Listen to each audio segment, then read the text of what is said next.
Hello అండి, welcome to Nageswari home. ఈరోజు మామిడికాయ పండు మిరపకాయల పచ్చడి చేద్దాం. దానికోసం ఒక 3 మామిడికాయలు అయితే తీసుకోండి. దాన్ని ఇలా సన్నగా తురుముకోండి.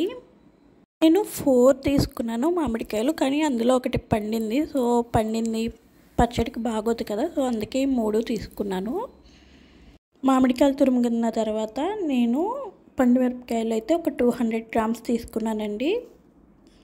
ఇవి లావుగా ఉన్నాయి కదా మిరపకాయలు, అంత కారం ఉండవు, అందుకని ఇవి ఎక్కువ తీసుకున్నాను. కారం సరిగ్గా సరిపోయింది.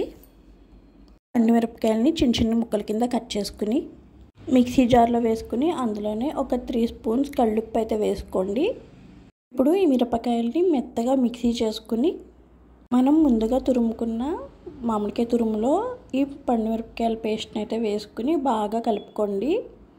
కలిపిన తర్వాత ఇప్పుడే ఉప్పు చూసుకోండి. ఉప్పు సరిపోకపోతే కనుక కళ్ళుప్పుని పౌడర్ చేసి దాన్ని కలుపుకోండి.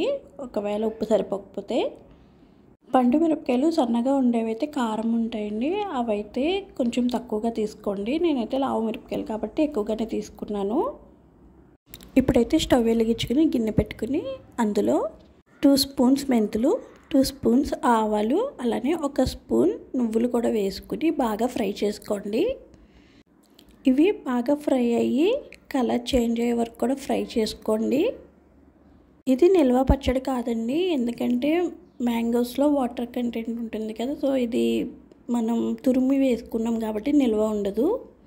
ఫ్రిడ్జ్లో అయితే స్టోర్ చేసుకోండి. ఇప్పుడు మనం వేయించుకున్న మెంతులు, నువ్వులు, అలానే ఆవాలు, ఈ 3 పౌడర్ చేసుకుని ఆ పౌడర్ని అయితే మనం పచ్చడిలో కలుపుకుందాం.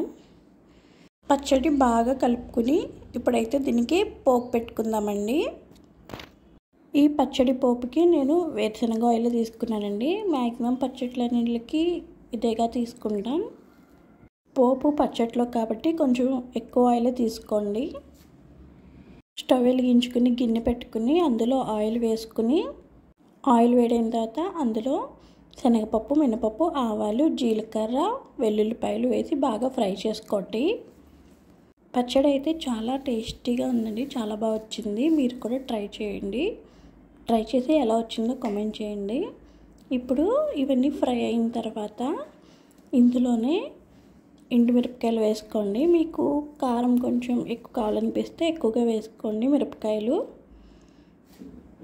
నేను లాస్ట్ టైం పండు మిరపకాయలు నిల్వ పచ్చడి చేశాను, కానీ దానికంటే కూడా నాకు ఈ మామిడికాయ పండు మిరపకాయల పచ్చడి చాలా నచ్చింది.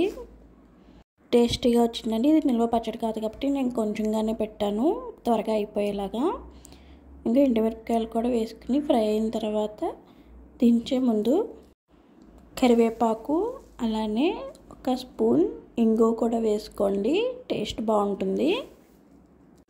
ఇప్పుడు స్టవ్ ఆఫ్ చేసేసుకుని దించుకుని కొంచెం పోపు చల్లారిన తర్వాత మనం తయారు చేసుకున్న పచ్చడిని అయితే ఈ పోపులో వేసి బాగా కలపండి. ఆయిల్, పోపు బాగా పచ్చడిలో కలిసేలాగా బాగా కలుపుకుని ఒక కంటైనర్లో వేసుకుని స్టోర్ చేసుకోండి. ఇది ఫ్రిడ్జ్లోనే పెట్టుకోండి. టేస్ట్ అయితే చాలా బాగుంటుంది.